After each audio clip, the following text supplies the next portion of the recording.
Hi everybody, good to see you on another Friday. That's 1 week of January gone. Blimey, it's gone a bit quick. Soon be Christmas at this rate. It's a little bit damp and horrid outside, so I've moved indoors again, being the wimp that I am. I was tempted, but I've decided to resist the temptation, as it were. I might have a little look around the garden, see what's about. Not a great deal going on in the garden. Old Hebe here, making a start, thinking about it. This fellow was on his own last time we had a look.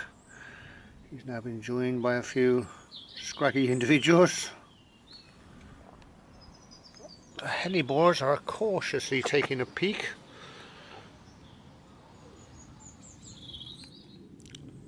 Cyclamen's still going, I've been flowering for a while. And a nice colourful cornice behind.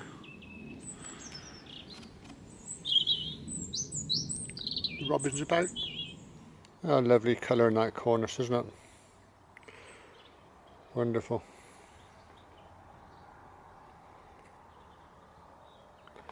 Another little group here. Oh, cornice.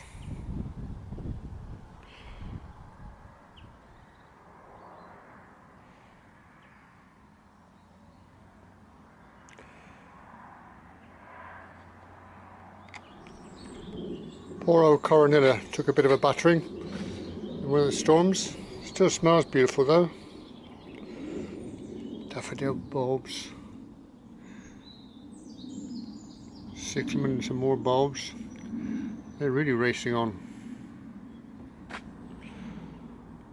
They're not doing too much yet. No pansies. Has been a bit rough on them, I have to say. Something there, just having a quick look. Can't make his mind up. Then the Misha's well underway. I'll have to be a bit careful if there's more frosts. Berries are slowly getting stripped off the pyracanthus here. Birds are having a feast whenever we're not about. And I wish you could smell this viburnum. Absolutely gorgeous scent. And that's about it for the garden. Now this week we've got some fantastic news. Level Crossing Tim has been in touch. Level Crossing Tim used to contribute to the channel very regularly, and then he went missing, and quite a few of you were worried and you were asking me if I knew anything, but no, I didn't know anything. But anyway, Tim has returned. He's been in touch. He had some business issues to sort out, and we all know what that's like, don't we? You have to batten down the hatches and get through it somehow. I know quite a few people on here have had issues of one sort or another, and we're all clinging to the wreckage together. So come and join us, Tim. Wonderful to hear from you again.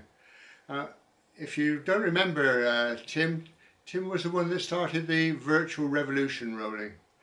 We've always taken you out on virtual walks, and then Tim decided to bring his virtual sandwiches to 1 week. They went mad from there. We've had virtual walking boots. Gary Dwyer from Australia brings his virtual wellies if he looks a bit muddy. We've even got a virtual mascot now, Tim, down to you. Hi Sumac, morning. And so hopefully you'll be joining us again. That'll be absolutely wonderful, Tim.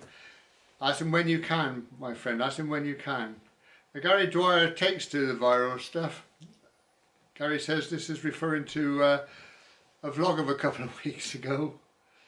After seeing all that snow, I don't know whether to bring along virtual skis, ice skates, snowshoes or wellies. Or maybe bring them all and a thermos of hot tea or coffee, yeah. I think that's probably wise, Gary. See, Gary's one that bobs in and out. Wonderful. Catches up with us when he can. Love it. Sumac MacArthur, our virtual mascot then. Hi Ron, I'm glad you like my card. I knew it would get to you. James borrowed a mobile phone for that one. Claims he's the last person in Toronto without one. You type person, James. Simon the hairy golfer enjoyed the card and refers to it as Santa Paws. I think you got to the Christmas crackers a bit early there, Simon. Leave those alone, mate. Rodney Masters, with best regards to you and your team. Team, Rodney, team is me. That's all there is. Jim Nichols, well, Ron, you had me in full Bing Crosby mode as soon as I started watching today. Yes, all that snow. I'm not sure Bing Crosby mode, but that's good or not, Jim. I actually miss snow, as we seldom see it here in Christchurch, New Zealand. On the very, very rare occasions that we get a sizable snowfall, everything stops as no one knows how to deal with it. Well, Jim, that's not unique to New Zealand. I'm just looking at that over here.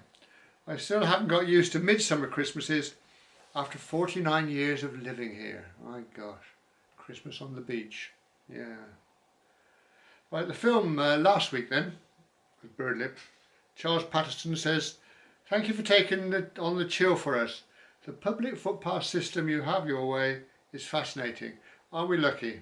Yeah, you can cover most parts of the whole country on footpaths. It's wonderful.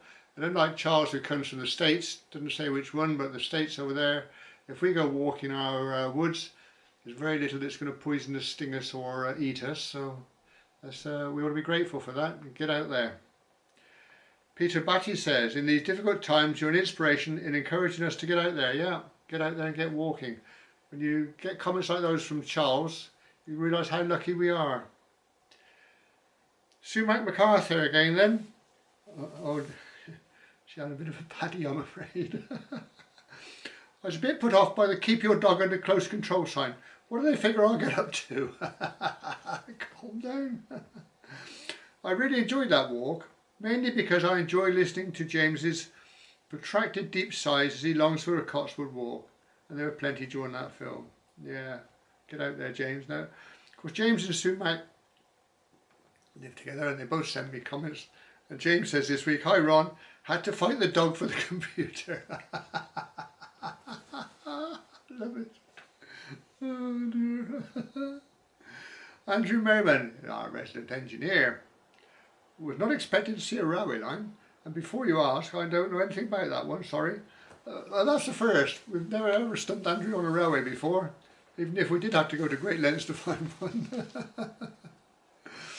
Right, Peter Smith. Right. We've got quite a few people chipping in on this one.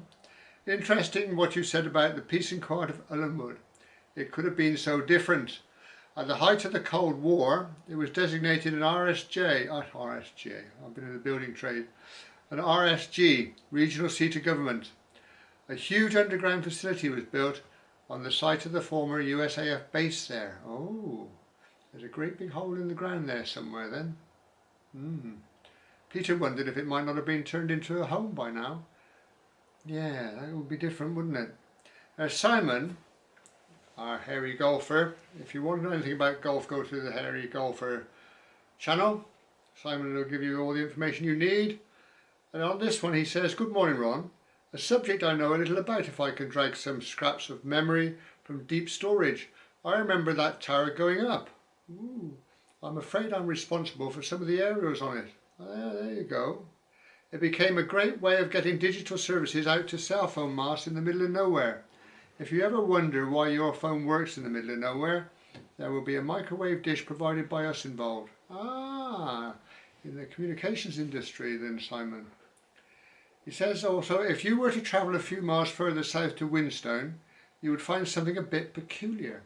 2 wooden towers, put up by the Air Ministry in World War II. I'm not certain if these were simply communications or radar protecting the aircraft industry in Gloucester.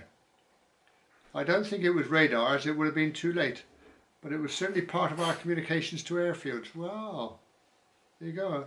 And Rodney Masters says, by coincidence, 2 days ago I walked the footpath alongside Winstone radio station between the Highwayman Inn and the village. Since then I've attempted to research the history of the site, but have unearthed very little detail, other than ex-Air Ministry and ex-Air Traffic Control. They're keeping it all secret still, are they? Paul from West Country Wanderings, and if you like walks in the country, Paul's channel will delight you. He walks everywhere and provides great detail, does our Paul. All this brings back memories of doing the Cotswold Way this summer. I think a lot that you filmed has now been demolished. Oh. And from what I recall, the old MOD Ellenwood site, they were getting ready to build houses. Well, why am I not surprised? Gosh, if we haven't got enough building sites about the place. John Sparks came through with a comment. John's somebody that's had a few ups and downs this last year. Very enjoyable, Ron. Lovely walk, even in the fog, which is a photographer's heaven in woodland. Yeah, very true. Get this slanting sunshine come through the woods. That can be absolutely magical with a bit of mist about, can't it, John? Yeah. Unfortunately, I missed all that. Right, Film Club. I'm struggling to find content for Film Club at the moment, but anyway, I've done one out for this week, which is Tall Ships, and this is filmed in Gloucester Docks and Sharpness Docks. So have a look at that, see what you think. And then next week's film, we're going to Lidbrook, which is the site of a huge, great viaduct spanned across the valley there, and it would have been a wonderful feature had they left it. It's been knocked down, of course. Had they left it, it would have been a wonderful feature for a footpath or a cycle path. Absolutely brilliant. But anyway, I guess the cost of maintenance would have been an absolute fortune, so it's gone. But anyway, I'll meet you down there next Friday. You can bring virtual whatever you like, but don't be late.